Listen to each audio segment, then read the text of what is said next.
வாழ்க்கைக்கு வேண்டிய எளிய பரிகாரங்கள்.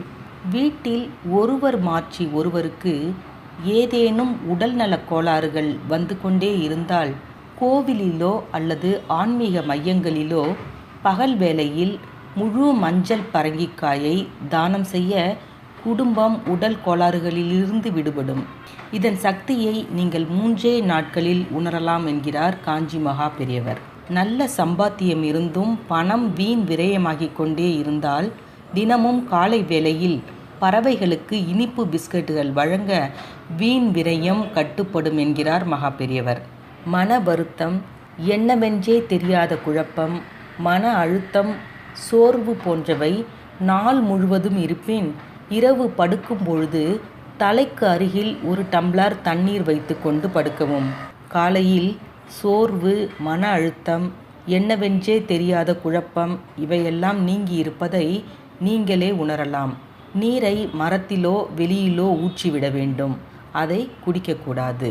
காரணமில்லாத பய உணர்வு இருந்து கொண்டே இருப்பின் வலது கையில் ஸ்டெயின்லெஸ் ஸ்டீல் வளையம் ஒன்று மாட்டி வர பய உணர்ச்சிகள் உங்களை விட்டு நீங்கிவிடும். தற்கொலை எண்ணங்கள், வாழ பிடிக்காதது போன்ற உணர்வுகள் தொடர்ந்து இருந்து கொண்டிருந்தால் வெள்ளி கம்பியால் மூக்கில் சிறு துளை போட அந்த எண்ணங்கள் மாற ஆரம்பிக்கும்.